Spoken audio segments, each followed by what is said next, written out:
Welcome back to another review by Mega Train Lover. Today we are having a look at another locomotive, but this time it's by a manufacturer which has not featured on this channel before. As you can see, it is by Oxford Rail. Now, Oxford Rail is fairly new in the 00 gauge market. It's only been in it for the last 3 or so years. They were making wagons before they made their first loco, which is this one. Now, obviously, compared to the likes of Hornby and Bachmann, Oxford Rail is a brand new company, but they are very well known. Oxford Diecast, at least, is very well known for making, like cars, buses, lorries, stuff like that. Just road vehicles in general. But this was their very first attempt at a 00 gauge loco. As you can see, it is that you can probably recognise it, but it is the Adams radial tank. If we turn not to the side but to the back, you can see there's warning in, I think, 1, 2, 3, 4, 5, 6, 7, 8, 9, 10, 11 different languages. And you can see there its code is OR76AR002, and it's BR early number 30584. It doesn't explain that it's an Adams radial tank. Now, it has already been running and it's already been DCC'd, but I've just put it back in the box for the purposes of this review. So how you open it, you just slide out this outer sleeve, which has got a plastic window, which is really, really nice. So let's put that to one side. And the locomotive is encased in this ice block packaging, which is very popular nowadays. Hornby, Bachmann, all of them do this ice block packaging. The locomotive just simply slides out like that. Let's put the loco to one side, and inside you get the locomotive maintenance sheet. Now, you would also get a detail pack, but I've already added some detail to it, even though there's not much, but still. I've just added them. So you can see there's all the instructions. Now, what I really like is that you actually get the history on the loco, of the loco rather, on the front page, rather than having it placed on the back of the box like the other manufacturers do. Now there has been hole punch, because I do have a file where I keep all these instruction sheets. So yeah, but basically a bit of history about the Adams radial tank. They're officially classified as Class 415, and they were designed by William Adams and introduced in 1882, and they were introduced for the London South Western Railway.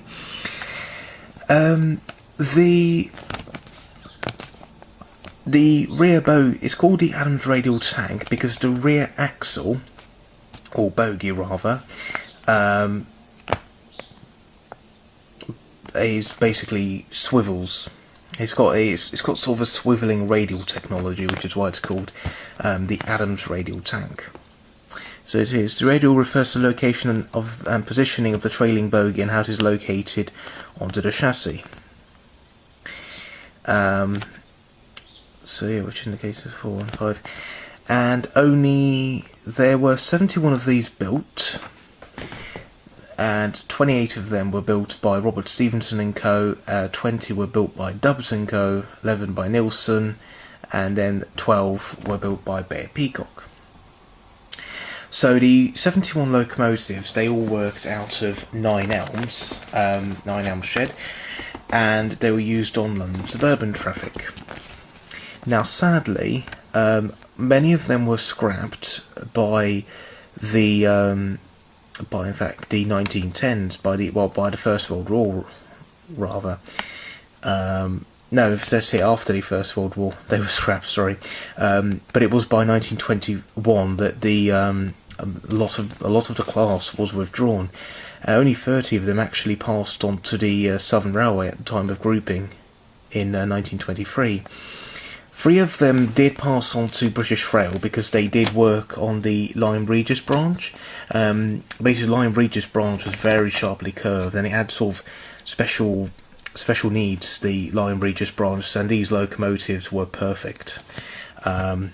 and all three of them were withdrawn. The three that passed into British Rail, they were all withdrawn in 1961, and only one of them has been preserved, and that's number 488 on the Bluebell Railway. And when it was returned to the Bluebell Railway, it was repainted into its original LSWR livery. If we open up, you can see there's instructions, so how to fit the brake rods, which I've already done, where to lubricate, how to remove the body, and on the back is just general safety notices like track cleaning, body maintenance, all the usual stuff. So let's put that to one side. It's a really nice touch added with the history on the front of the sort of the instruction sheet. And here's the locomotive encased in the ice block packaging. So all you do is you slide off this plastic sleeve, and then you lift the flap, and it opens like that. You just grab the locomotive carefully, just put it down. Let's put the box to one side. Let's take a look at the locomotive. Wow.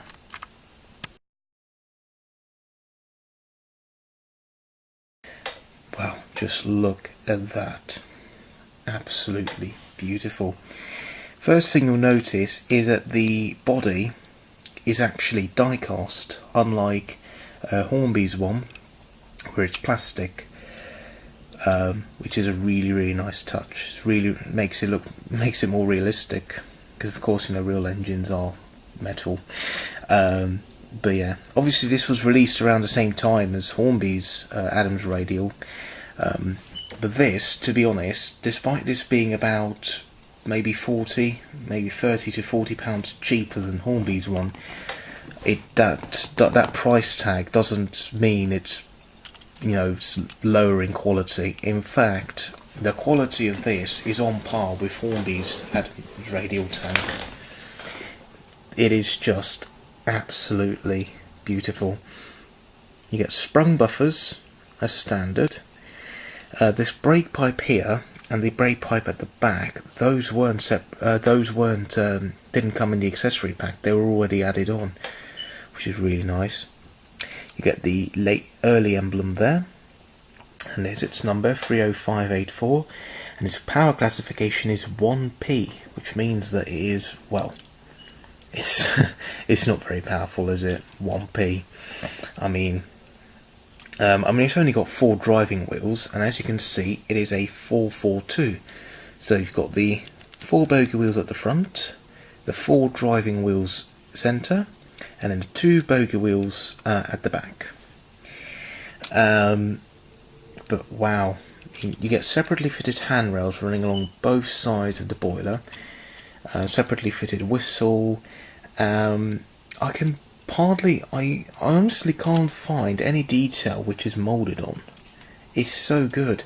And I love how they already fitted the cylinder drain cocks just here, which he didn't come in the detail pack. Underneath, the brake rods you had to fit yourself, but that's absolutely fine.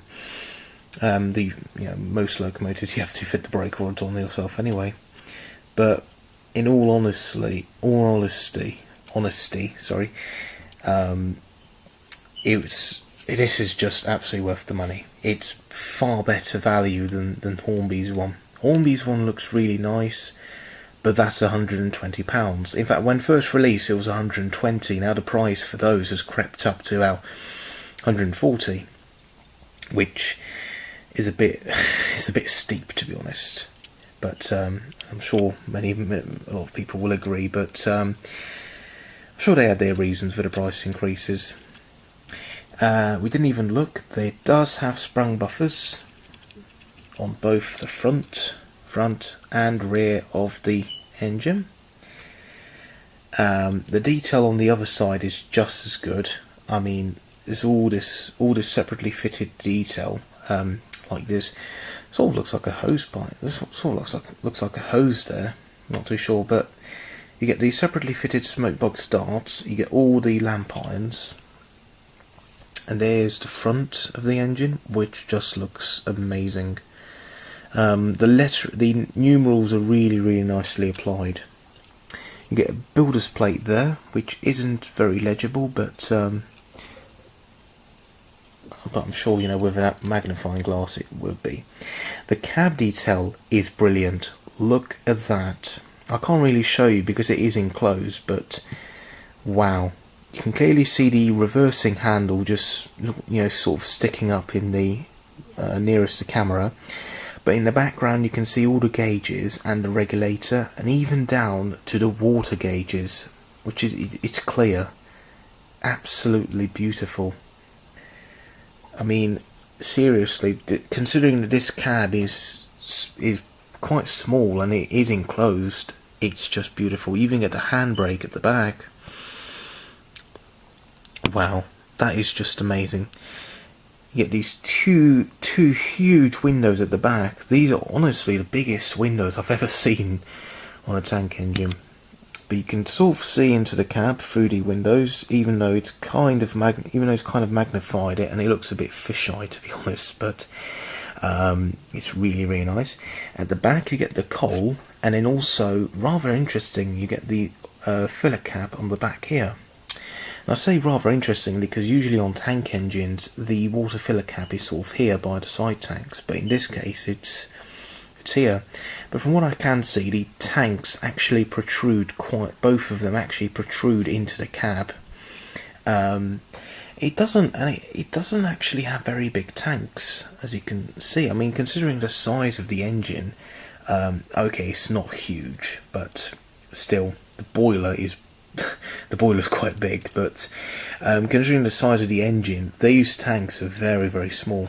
I mean, saddle tanks are bigger tanks than these, but I suppose, you know, they did the job, just like all tanks do. But the only criticism, and a lot of people have found this as a criticism too, is that the rear bogie is not sprung. It does move from side to side because obviously of the curve, because, you know, to go around corners, but it's not sprung, so it doesn't sort of push up, if you know what I mean. Now the main issue with that is if the train, or loco rather, if the loco comes to a gradient, then because it's not sprung, it is slightly sprung actually, but I think.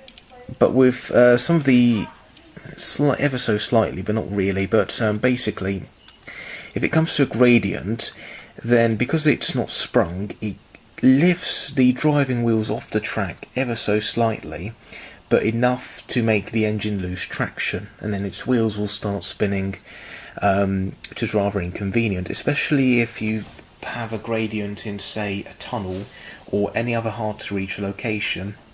If the engine stalls, you know, then you're going to have a hard time, you know, getting it out. But that's the only criticism.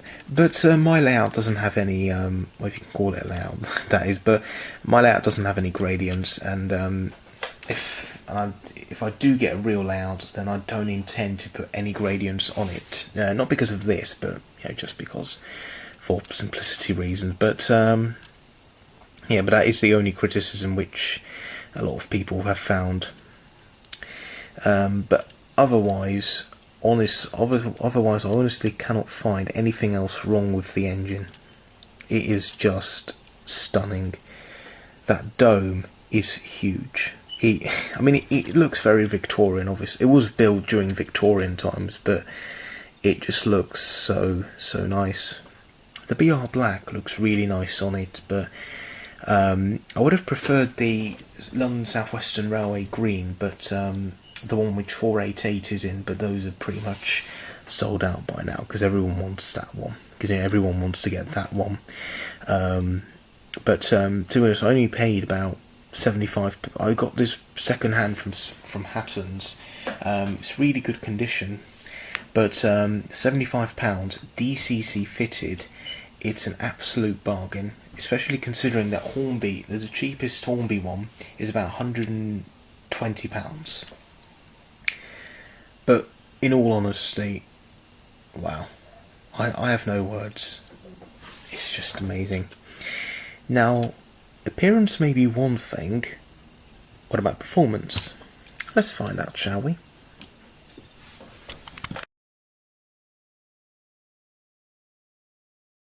So here we have the Oxford Rail Adams Radial tank on the track, and wow, she does look really, really nice. Let's move that a bit. And now let's select her number, which in my case is number 49, and off she goes.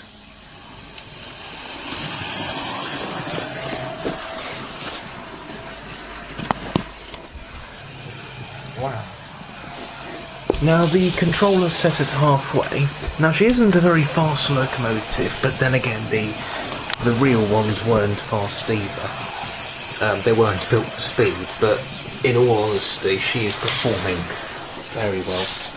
She's slightly noisy, but to be honest, that doesn't really detract from the quality. She's just performing absolutely amazing. Let's get a few shots of her passing.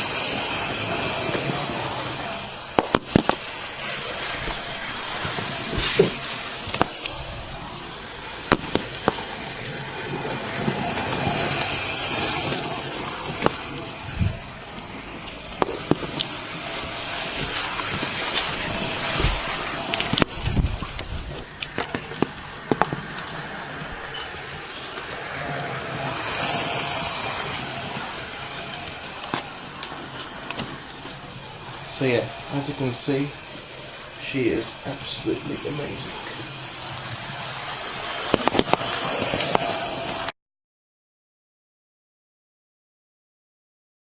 In conclusion, I definitely recommend the Oxford Rail Adams Radial over the Formby one, but that's just obviously my personal opinion. If you prefer Formby's one, that's absolutely fine.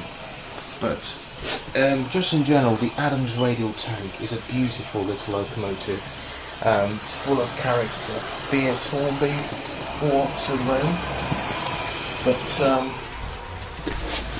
all in all, she's just amazing, absolutely beautiful. Anyway, thanks for watching, and see you in the next review. Goodbye.